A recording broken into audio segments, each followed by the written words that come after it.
১৫০০ বছরে এই কোরআনের প্রতি অক্ষর নিয়া আপনজন দুশ্মন ইমানদার নাফরমান বেঈমান হিন্দু বৌদ্ধ ইহুদি খ্রিস্টান নাস্তিক মুরতাদ বুদ্ধিজীবী গবেষক পণ্ডিত দার্শনিক বিজ্ঞানী সবাই কাফের বেঈমানরাও যুগে যুগে এই কোরআনের প্রতিটা অক্ষর নিয়ে পরীক্ষা করছে, পর্যালোচনা করছে, বিশ্লেষণ করছে, কিন্তু একটি নোক্তা অক্ষর ভুল, মিথ্যা, অসত্য, অযৌক্তিক, অবাস্তব, অপ্রাসঙ্গিক আজকের এই মিনিটে প্রমাণ করতে পারে না।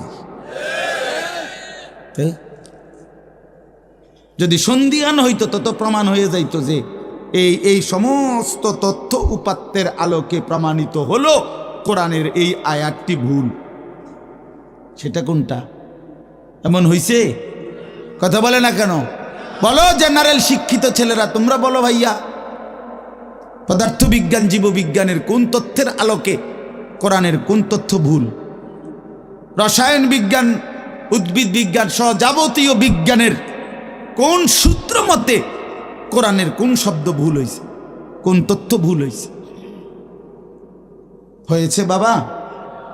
তো তাইলে কবর ভুল হবে কেন? আখেরাত ভুল হবে কেন? জান্নাত ভুল হবে কেন? হাসরের মাঠ ভুল হবে কেন? ইসরাফিলের ফু মিথ্যা হবে কেন? এই পৃথিবী যে ধ্বংস হবে এই কথা মিথ্যা হবে কেন? মিথ্যা হবে কেন? যদি মিথ্যা হতোই তো আল্লাহ তাআলার দুনিয়াবি কথাগুলো তো ভুল হইতো, সেগুলো তো ভুল হয় না। নবী সাল্লাল্লাহু আলাইহি সাল্লামের 1450 বছরে আমাদের নবী সাল্লাল্লাহু আলাইহি সাল্লামকে নিয়ে শুধু মুসলমানরাই গবেষণা করে নাকি? কাফের বেঈমান আমাদের চাইতে বেশি করে, আমাদের চাইতে বেশি গবেষণা করে নবীজিকে নিয়ে, কিন্তু আপনজন দুশ্মন সবার গবেষণায় মুহাম্মদ আরবি সাল্লাল্লাহু আলাইহি সাল্লাম তিনি সর্বশ্রেষ্ঠ। বন্ধু পরীক্ষা করলেও তিনি শ্রেষ্ঠ, দুশ্মন পরীক্ষা করলেও তিনি শ্রেষ্ঠ। বাহ!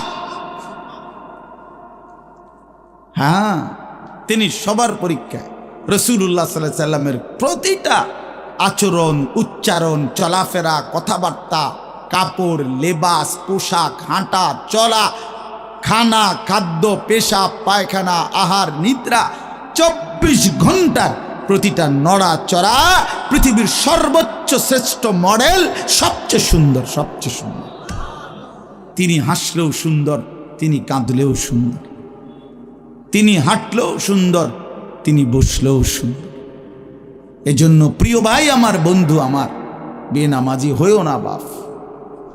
মাঝ বয়সী যারা, আপনাদেরকেও বলি, একটা চা দোকান নামাজ পড়তে দেয় না, একটা সিএনজি নামাজ পড়তে দেয় না, একটা অটো রিক্সা নামাজ পড়তে দেয় না, একটা বুটমুড়ির দোকান নামাজ পড়তে দেয় না, সামান্য কুদ্দুর ক্ষেতের ফসল নামাজ পড়তে দেয় না, 12,000, 14,000, 20,000 টাকার একটা চাকরি, এটা আপনাকে এক ওয়াক্ত নামাজ পড়তে দেয় না। হায় হায় বদনসিব! কয় টাকার বিনিময়ে আল্লাহকে ভুলে গেলেন? 20,000 টাকার বিনিময়ে।